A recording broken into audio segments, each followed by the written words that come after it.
Hello. ಈ ಎಲ್ಲ ingredients ಇರೋದು ಸಜ್ಜೆ ರೊಟ್ಟಿ ಮಾಡೋಕ್ಕೆ. ಆದರೆ ನಾರ್ತ್ ಕರ್ನಾಟಕದಲ್ಲಿ ಮಾಡೋ ಥರ ಸಜ್ಜೆ ರೊಟ್ಟಿ ಅಲ್ಲ, ನಮ್ಮ ಮನೆಗಳಲ್ಲಿ ಬೇರೆ ಥರ ಮಾಡ್ತಾರೆ. ಸೊ ಇದು ಪರ್ಲ್ ಮಿಲೆಟ್, ಸಜ್ಜೆ ಹಿಟ್ಟು, ಹುರ್ಗಡ್ಲೆ, ಕಡಲೆ ಬೀಜ, ಸ್ವಲ್ಪ ಎಣ್ಣೆ, ಅಚ್ಕಾರದ ಪುಡಿ, ಉಪ್ಪು ಮತ್ತು ಜೀರಿಗೆ. ಆಮೇಲೆ ಅದನ್ನೆಲ್ಲ ರೊಟ್ಟಿ ಮಾಡಿದ್ಮೇಲೆ ಅದು ಹೊಂಚ್ಕೊಂಡು ತಿನ್ನೋಕ್ಕೆ ಹೋಮ್ ಮೇಡ್ ಬೆಣ್ಣೆ ಮಾಡ್ಕೊಂಡಿದ್ದೀವಿ. ಸೊ ಇದು ಒಂದು 2 ರೊಟ್ಟಿಗಾಗೋಷ್ಟು ಹಿಟ್ಟು, ನಾರ್ಮಲ್ ಹಿಟ್ಟು. ಇದು ಆಮೇಲೆ ನಂಚ್ಕೊಳ್ಳೋಕ್ಕೆ ಅದ್ರ ಮೇಲೆ ತಟ್ಟಕ್ಕೆ ಎಳ್ಳು ತೊಗೊಂಡಿದ್ದಾರೆ, ವೈಟ್ ಎಳ್ಳು. ಸೊ ಇದು ಆಲ್ರೆಡಿ ಪ್ರಿಪೇರ್ಡ್ ಹಿಟ್ಟು. ಇದರಲ್ಲಿ ಹಿಟ್ಟು ಜೊತೆ ಈ ಇಂಗ್ರೀಡಿಯೆಂಟ್ಸ್ ಎಲ್ಲ ಮಿಕ್ಸ್ ಮಾಡಿ ಇಟ್ಟಿದ್ದೀವಿ, ಒಂದು ಫ್ಯಾಮಿಲಿಗೆ ಆಗೋಷ್ಟು. ಸೊ ಅದನ್ನು ಹೇಗೆ ಮಿಕ್ಸ್ ಮಾಡಬೇಕು, ಇದೆಲ್ಲ ಸೇರಿ ಹೆಂಗೆ ಮಿಕ್ಸ್ ಮಾಡಿ ಇದಾಗುತ್ತೆ ಅಂತ ಈಗ ನೋಡೋಣ.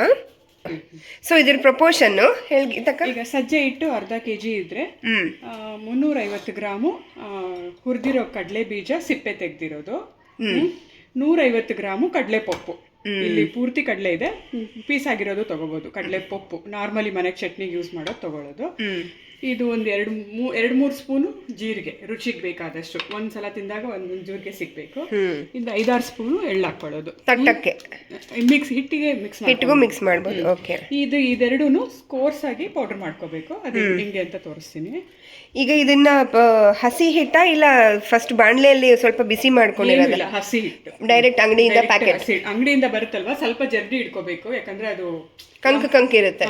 ನೈಸ್ ಒಂದೇ ಲೆವೆಲ್ ಈವನ್ ಆಗಿ ಬರೋದಕ್ಕೆ ಸುಮ್ಮನೆ ಜರಡಿ ಹಿಡ್ಕೋಬೇಕು ಅಷ್ಟೇ. ಓಕೆ. ಆ ಜರಡಿ ಹಿಡ್ಕೊಂಡು ಈ ಥರ ಪೌಡ್ರಿಗೆ ಹುರಿದ್ಬಿಟ್ಟು ಸ್ವಲ್ಪ ಕೋರ್ಸ್ ಪುಡಿ ಮಾಡಿ ಡೈರೆಕ್ಟ್ ಹಾಕೋದು, ಬೇರೆ ಏನು ಪ್ರಿಪರೇಷನ್ ಇಲ್ಲ? ಏನೂ ಇಲ್ಲ. ಬಿಸಿಲಲ್ಲಿ ಇಡಬೇಕಾ? ಏನೂ ಇಲ್ಲ. ಓಕೆ. ಇದರಲ್ಲಿ ಸೊ ಇದು ಅಚ್ಕಾರದ ಪುಡಿ, 3 ಸ್ಪೂನ್ ಅಚ್ಕಾರದ ಪುಡಿ ಹಾಕಿದ್ದೀನಿ. ಓಕೆ. ಉಪ್ಪು ರುಚಿಗೆ ತಕ್ಕಷ್ಟು ಹಾಕೊಂಡಿದ್ದೀನಿ. ಒಂದು ಚಿಟಿಕೆ ಬಾಯಿಗೆ ಹಾಕೊಂಡು ನಿಮಗೆ ಖಾರ ಹೆಂಗೆ ಬೇಕೋ ಅದನ್ನ ಹಸಿ ಹಿಟ್ಟೆ ತಿನ್ಬೋದು. ತಿನ್ಬಿಟ್ಟು ನಿಮ್ಗೆ ಉಪ್ಪು ಖಾರ ಅಡ್ಜಸ್ಟ್ ಮಾಡ್ಕೋಬೋದು, ಈಗಲೇ ಅಡ್ಜಸ್ಟ್ ಮಾಡ್ಕೊಂಡ್ಬಿಡ್ಬೋದು. ಓಕೆ. ಸೊ ನಾವೀಗ ಮಿಕ್ಸಿಗೆ ಈಗ ಪ್ರೊಸೀಜರ್ ಜಸ್ಟ್ 2 ರೊಟ್ಟಿಗೆ ಆಗಷ್ಟು ನೋಡೋಣ, 4 ರೊಟ್ಟಿಗೆ ಆಗಷ್ಟು. ಸೊ ಇದು ಹಾಕ್ಕೊಂಡಿದ್ದಾರೆ. ನೆಕ್ಸ್ಟ್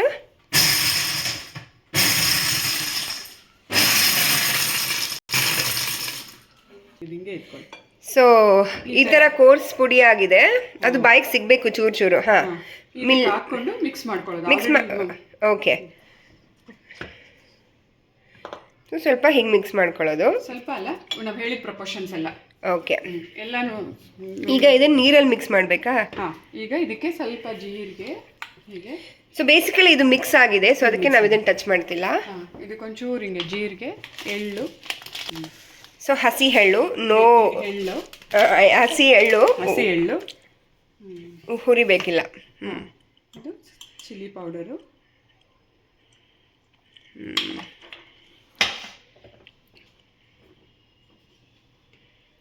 ಸ್ವಲ್ಪ ಸಾಲ್ಟು ಹಾಕಿ ಸುಮ್ಮನೆ ಮಿಕ್ಸ್ ಮಾಡ್ಕೊಳ್ಳಿ ಅಷ್ಟೇ. ಹಿಂಗೆ ಜಸ್ಟ್ ಇನ್ನೇನು ಬೇಕಾಗಿಲ್ಲ.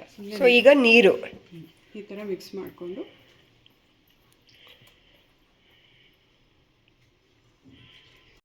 ಇದೇ ತಗೊಳ್ಳ ಬೇರೆ. ಸೊ ಇದು ಹಸಿ ನೀರು, ಇದಕ್ಕೇನು ಬಿಸಿ ಮಾಡೋದೇನು ನೀಡಿಲ್ಲ.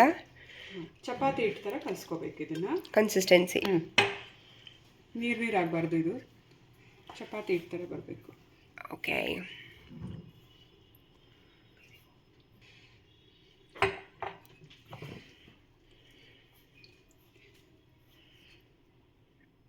ಈಗ ತಟ್ಟೆಯಲ್ಲಿ ಕಲಿಸ್ತೀಯಾ? ನೋಡಿ ಈ ಥರ ಇಷ್ಟು ಹಿಂಗೆ ಒಂದು ಲೆವೆಲ್ ಚಪಾತಿ ಹಿಟ್ಟಿಗಿಂತ ಸ್ವಲ್ಪ ಮೆತ್ತಗೆ, ಚಪಾತಿ ಹಿಟ್ಟಿಗಿಂತ 1 ಲೆವೆಲ್ ಮೆತ್ತಗೆ. ಓಕೆ. ತೀರಾ ಪಿಚ್ಚಿ ಆಗಬಾರ್ದು, ತಟ್ಟಕ್ಕಾಗಲ್ಲ, ಆಮೇಲೆ ತಿರುಗ್ಸೋಕ್ಕೂ ಕಷ್ಟ ಆಗುತ್ತೆ. ಸೊ ಈಗ 2 ಮೆಥಡಲ್ಲಿ ಇದನ್ನು ಬೇಕ್ ಮಾಡೋಣ. ಒಂದು ಒಲೆ ಮೇಲೆ, ತವಾ ಮೇಲೆ, ಇನ್ನೊಂದು ಓವನಲ್ಲಿ. ಯಾವುದಾದ್ರೂ ಸರಿ. ಸೊ ಈ ಥರ ಒಂದು ಪ್ಲಾಸ್ಟಿಕ್ ಕವರ್ ತಗೊಂಡು ಒಂದೇ ಒಂದು ಸಲ ಹಿಂಗೆ ಎಣ್ಣೆ ಹಚ್ಕೊಳ್ಳಿ ಕವರ್ಗೆ.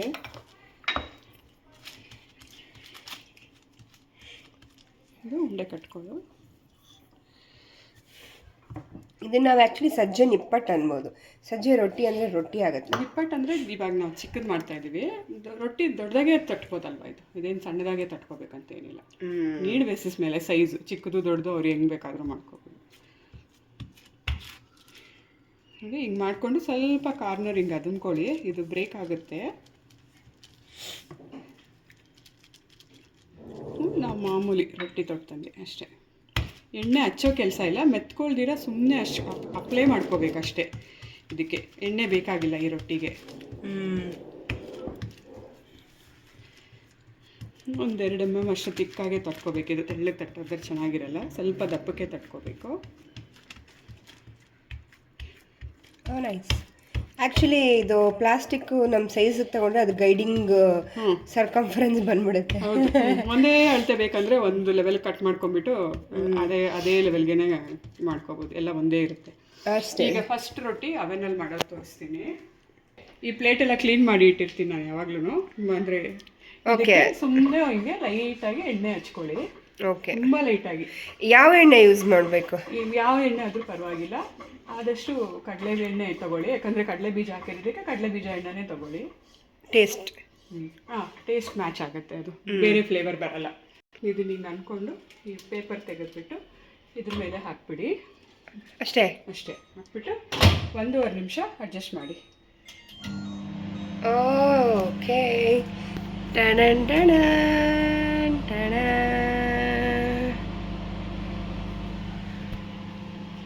ಈಗ ಇದು ಮುಟ್ಟಿದ್ರೆ ಸ್ವಲ್ಪ ಮೆತ್ತಗೆ ಇರುತ್ತೆ. ಇದನ್ನು ತಿರುಗಿಸ್ಬಿಟ್ಟು 30 ಸೆಕೆಂಡ್ಸ್ ಇಡಿ ಸಾಕು. ಇದು ಹೀಟ್ ಲೆವೆಲ್ ಎಷ್ಟಿರುತ್ತೆ? Full voltage. ಅದೇನೋ ಏನು ಅಡ್ಜಸ್ಟ್ಮೆಂಟ್ ಇಲ್ಲ, ಅದು ಮೈಕ್ರೋವೇವಲ್ಲಿ ಹೆಂಗಿರುತ್ತೋ ಅದೇ ಯೂಸ್ ಮಾಡ್ತಾ ಇದ್ದೀನಿ ನಾನು.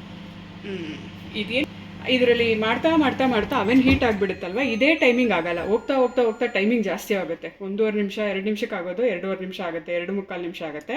ಆ ಥರ ಟೈಮ್ ಜಾಸ್ತಿ ಆದಾಗ ಸ್ವಲ್ಪ ಹೊತ್ತು ಅವನ್ ಕೂಲ್ ಮಾಡೋಕ್ಕೆ ಬಿಟ್ಬಿಡಿ. ಆಮೇಲಿಂದ ಒಂದು 2 ಅವರ್ಸ್ ಆದಮೇಲೆ ಬಂದು ಮತ್ತೆ ರೀಸ್ಟಾರ್ಟ್ ಮಾಡ್ಬೋದು, ಮತ್ತೆ ಶುರು ಮಾಡಿಕೊಂಡ್ರೆ time. Depending on the high voltage level oven ಮೇಲೆ ಓವನ್ ಟೈಮಿಂಗ್ಸ್ ಚೇಂಜ್ ಆಗುತ್ತೆ.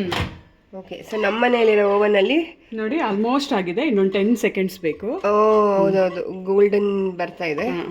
ಇದು ಒಂದು 10 ಸೆಕೆಂಡ್ಸ್ ಬೇಕು ಅಷ್ಟೇ ಇದಕ್ಕೆ. ಓಕೆ,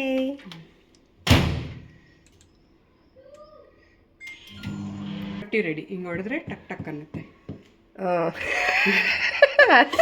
ಬಿಸಿ ಇದೆ, ಅದೇನಾ ಮಾರ್ಕ್ ಅದಕ್ಕೆ?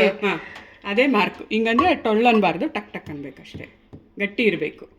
ಓಕೆ, ಸೊ ಈ ಥರ ಎಲ್ಲ. ಇದನ್ನ ಇವಾಗ ಏರ್ ಡ್ರೈ ಮಾಡಬೇಕಾ? ಇವಾಗ ಇದನ್ನ ಮಾಡಿಬಿಟ್ಟು ನಾವು ಜೋಡಿಸ್ಬಿಡೋರು ಎಲ್ಲ. ಸೊ ನಾವು ಸ್ಟೌವಿಂದ ಹಿಂಗೆ ಎಲ್ಲ ಜೋಡಿಸ್ಕೊಂಡ್ಬಿಡೋದು. ಅಂದರೆ ಲೇಯರ್ ಜೋಡಿಸ್ಬೇಕು, ಒಂದೊಂದೇ ಇಡಬೇಕಂತಲ್ಲ, 2-3 ಲೇಯರ್ ಹಿಂಗೆಲ್ಲ ಇಟ್ಬಿಡೋದು. ನಾರ್ಮಲ್ ಆಗಿ ಅಡುಗೆ ಮಾಡ್ಕೋತಾ ಇರೋದು ದಿನ. ಸೊ ಅದು ಬಿಸಿ ಆಗುತ್ತೆ, ಅದ್ರ ಪಾಡಿಗೆ ಅದು ಡ್ರೈ ಆಗುತ್ತೆ. ಒಂದಿನ ಆದ್ಮೇಲಿಂದ ಡಬ್ಬಕ್ಕೆ ಹಾಕಿ ಇಟ್ಬಿಡೋದು. ಇವಾಗ ಡೈರೆಕ್ಟ್ ಕನ್ಸಂಪ್ಷನ್ ಈಗ ತಿನ್ಬೋದಾ? ಕನ್ಸಂಪ್ಷನ್ ಮಾಡ್ಬೋದು, ಅದರಲ್ಲಿ ತುಂಬ. ಸೊ ಈಗ ಬೆಣ್ಣೆ ಹಚ್ಕೊಂಡು ತಿನ್ನಬೇಕು. ನಾವು ತಣ್ಣಗಾಗಕ್ಕೆ ವೇಟ್ ಮಾಡ್ತಿದ್ದೀವಿ. ಸೊ ಈಗ ಒಂದು ಅಕಂಪನಿಮೆಂಟ್ ಬೆಣ್ಣೆ, ಒಂದು ಅಕಂಪನಿಮೆಂಟ್ ತುಪ್ಪ.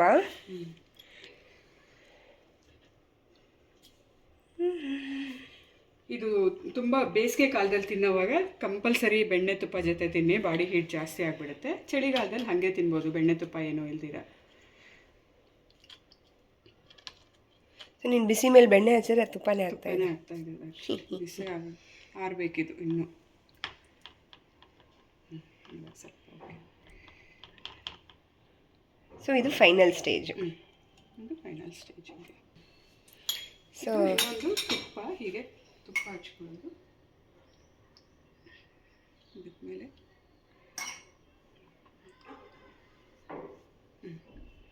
ಟೇಸ್ಟ್ ಮಾಡಿ.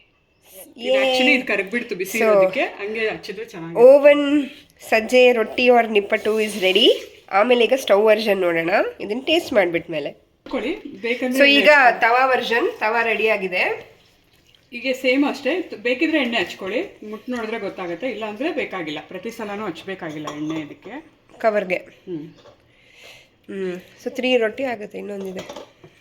ಚಿಕ್ಕ ರೊಟ್ಟಿ.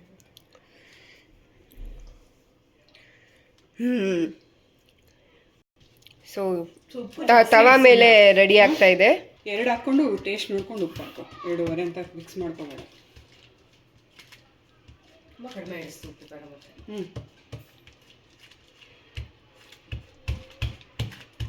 ಆಯಿತು, ತೊಟ್ಟಿದ್ದಾಯಿತು. ಈಗ ಹೆಂಚಿಟ್ಟು ಸ್ಟವ್ ಆನ್ ಮಾಡ್ಕೊಳ್ಳಿ. ಹೆಂಚು ಬಿಸಿ ಆದಮೇಲೆ ಅದನ್ನು ಹಾಕೋಣ. ಫಸ್ಟ್ ಹೆಂಚು ಫುಲ್ ಬಿಸಿ ಆಗಬೇಕಾ? ಹೆಂಚು ಬಿಸಿ ಆಗಬೇಕು, ಮೊದಲೇ ಹಾಕಿದ್ರೆ ಕಚ್ಕೊಂಡ್ಬಿಡುತ್ತೆ. ಈಗ ಹೆಂಚು ಬಿಸಿ ಆಗಿದೆ. ಹಿಂಗೆ ಸೇಮ್ ಅದೇ ಥರನೇ ತಗೊಳ್ಳಿ, ಇದ್ರ ಮೇಲೆ ಹಾಕೋದು ಅಷ್ಟೇ. ಅದ್ರ ಮೇಲೆ ಈಗ ಏನು ಎಣ್ಣೆ ಹಾಕ ನೀಡಿಲ್ವ ಗೀತಕ್ಕ? ಏನೂ ಇಲ್ಲ, ಕ್ಲೀನಾಗಿ ಒರೆಸ್ಕೊಂಡು. ಸೊ ಎಣ್ಣೆ ಸೈಡು ಅದು ತವ ಮೇಲೆ ಕೂರ್ಬೇಕಾ? ಕೆಳಗಡೆದು ತಟ್ಟಿರೋದು ಹಿಂಗೆ ತೆಗ್ದಾಗ ಹಿಂಗೆ ಹಾಕೋದಷ್ಟೇ. ಮಾಮೂಲಿ ರೊಟ್ಟಿ ಗಿಟ್ಟಿ ಏನು ಮಾಡ್ತೀವಲ್ಲ, ಹೋಳಿಗೆ ಗಿಳಿ ಎಲ್ಲ ಸೇಮ್ ಅದೇ ಕಾನ್ಸೆಪ್ಟ್. ಓಕೆ.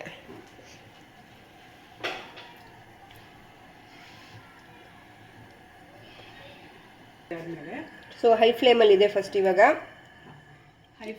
ಹೈಯಲ್ಲೇ ಇರಲಿ, ಆಮೇಲೆ ತಿರುಗಿಸಿದ್ಮೇಲೆ ನೀವು ಕಮ್ಮಿ ಮಾಡ್ಕೋಬೋದು, ಇಲ್ಲ ನಿಮ್ಗೆ ಟ್ಯಾಲೆಂಟ್ ಇದ್ರೆ ಬೇಗ ಬೇಗ ತಿರುಗಿಸ್ಕೊಂಡು ಹೈ ಫ್ಲೇಮಲ್ಲೇ ಮಾಡ್ಬೋದು ಇದು. ಓಕೆ. ಸೊ ಇದು ಸುಡ್ತಾ ಇದ್ದಂಗೆ ಒಂದು ಪೌಡ್ರ್ ಸೇವಿಂಗ್ ಟಿಪ್. ಇದು ಚೆನ್ನಾಗಿ ಆಚೆನೇ ಇಡಬೇಕು ಅಂದರೆ ಬಾಕ್ಸಲ್ಲಿ ಅದ್ಮಿ ಇಡಬೇಕು, ಏರ್ ಸರ್ಕ್ಯುಲೇಷನ್ ಆಗದಿರ. ಶೇಂಗಾಗೆ ಇಲ್ಲ ಅಂದರೆ ಹುಳ ಬರೋ ಚಾನ್ಸ್ ಇರುತ್ತೆ. ಸೇಫ್ ಸೈಡ್ ಜಿಪ್ ಲಾಕ್ ಮಾಡಿಬಿಟ್ಟು ಫ್ರಿಜ್ಜಲ್ಲಿ ಇಡ್ಬೋದು. ಎಷ್ಟು ಡೇಸ್ ಇಡ್ಬೋದು ಆ ಥರ? ಇದೆಲ್ಲ ಬೆರೆಸಿರೋದ 15 ದಿನ ಇಡ್ಬೋದು. ಬೆರೆಸಿರೋದು 15 ದಿನ ತನಕ ಇಡ್ಬೋದು. ಬೆರೆಸದೇ ಇರೋದು ಹಿಟ್ಟು ಇದ್ರಲ್ಲಿ ಹಾಕ್ಬಿಟ್ಟು 1 ವರ್ಷ ಇಟ್ಟರು ಏನಾಗಲ್ಲ. ನೋಡಿ ಇದಂದ್ರೆ ಹಿಂಗೆ ಮೂವ್ ಆಗುತ್ತೆ, ಆವಾಗ ತಿರುಗಿಸ್ಕೊಳ್ಳಿ. ಹಿಂಗೆ ಡಿಫ್ರೆನ್ಸ್ ಬರೋದು. ಅವೆನ್ಗೂ ಇದಕ್ಕೂ ಡಿಫ್ರೆನ್ಸ್ ಇಷ್ಟೇ, ಈ ಬರ್ನಿಂಗ್ಸ್.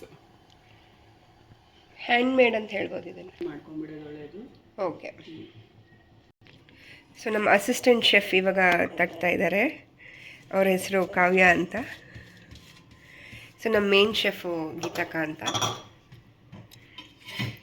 ನಾನು ನಿಮ್ಮ one and only reporter Divyashree.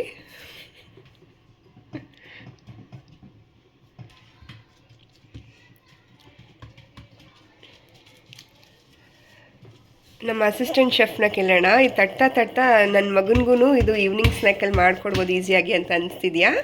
S, healthy snack ಇದೆ ಆ್ಯಕ್ಚುಲಿ, ಪ್ರೋಟೀನ್ ಜಾಸ್ತಿ ಇರುತ್ತೆ. ಸೊ ಹೆಲ್ದಿ ಸ್ನ್ಯಾಕ್ ಮಾಡ್ತಾ ಆ್ಯಸ್ ಅ ಮದರ್ಸ್ ಇಬ್ಬರು ಖುಷಿ ಆಗ್ತಾ ಇದ್ದಾರೆ.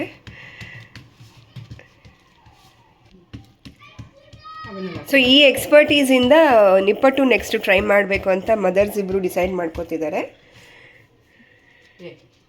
ಸೊ ಇದು ಆಗ್ತಾ ಇದೆ ತವ ಮೇಲೆ. ಸೊ ಇದು ಟೈಮ್ ತಗೋತಿದೆ. Busy working mothers oven try ಮಾಡ್ಬೋದು. ಲವಿಂಗ್ ಗ್ರ್ಯಾಂಡ್ ಮದರ್ಸು ತವ ಮೇಲೆ ಮಾಡ್ತಿದ್ರು. ಸೊ ಇವ್ರಿಗೂ ಥಿಕ್ನೆಸ್ ಮೇಂಟೈನ್ ಮಾಡೋದು ಬಂದಿದೆ, ಚೆನ್ನಾಗಿ ಮಾಡಿದ್ದಾರೆ ಅಸಿಸ್ಟೆಂಟ್ ಶೆಫ್ ಕೂಡ. ಸೊ ಈಗ ಅವರು ವರ್ಕಿಂಗ್ ಮದರ್ಸ್ ಆಗಿದ್ದಾರೆ, ಅದಕ್ಕೆ ಅವರಿಗೆ ಓವನಲ್ಲಿ ಹಾಕ್ತಾರೆ. ಸ್ಯಾಂಪಲ್ಗೆ ಇದೊಂದು ತವ ಮೇಲೆ ಬರ್ತಾ ಇದೆ ಈಗ. ಓಕೆ, ಇದು ಹೆಂಗೆ ಗೊತ್ತಾಗುತ್ತೆ? ಸೇಮ್ ಹಿಟ್ಟಿಂಗ? ಸೇಮ್ ಹಂಗೆ ಅದು ಕಡಕ್ ಆಗುತ್ತೆ, ಆದರೆ ಅದರಷ್ಟು ಕಡಕ್ ಬರಲ್ಲ. ಒಂದು ಲೆವೆಲ್ ಕಡಕ್ ಕಮ್ಮಿನೇ ಅನಿಸುತ್ತೆ, ಬಟ್ ಚೆನ್ನಾಗಿ ಅದೇ ಆಲ್ಮೋಸ್ಟ್ ಅದೇ ಮೇಂಟೈನ್ ಆಗುತ್ತೆ. ನೋಡಿ ಹಿಂಗಾದಾಗ ಹೀಗೆ ಹೀಗೆ ಹಿಂಗೆ ಹಿಂಗೆ ಇಡ್ತಾ ಹೋಗ್ಬಿಡಿ. ಓಕೆ. ಸೊ ಇದು ಕಡಕ್ ಲೆವೆಲ್. ಇದು ಸ್ವಲ್ಪ ಒಂದು ನೆಕ್ಸ್ಟ್ ಡೇನೇ ತಿನ್ನಕ್ಕೆ ಚೆನ್ನಾಗಾಗೋದು ಇವತ್ತಿಗಿಂತ ಅದರಲ್ಲಿ. ಓಕೆ. ಈ ಬಿಸಿಗೆ ಅದು ಇನ್ನೂ ಎಲ್ಲ ಆಗಿ ಒಳಗಡೆನೇ ಇದಾಗಿ ಗಟ್ಟಿ ಆಗುತ್ತೆ, ಚೆನ್ನಾಗಿ ರೊಟ್ಟಿ ತರಕಾಗುತ್ತೆ. ಆವಾಗ ಎತ್ಕೊಂಡು ತುಪ್ಪ ಜೊತೆ. ಸೊ ಇದು ರೆಡಿ ಇವಾಗ ಹಿಂಗೆ ಇಟ್ಬಿಡೋದು. 1-2 ಡೇಸ್ ಆದ್ಮೇಲಿಂದ ಅದನ್ನ ಬಾಕ್ಸ್ ಹಾಕೊಂಡು ಎತ್ತಿಟ್ಬಿಡೋದು. ನಮ್ಮ ನಿಪ್ಪಟ್ಟು ಸಜ್ಜೆ ರೊಟ್ಟಿ ರೆಡಿ.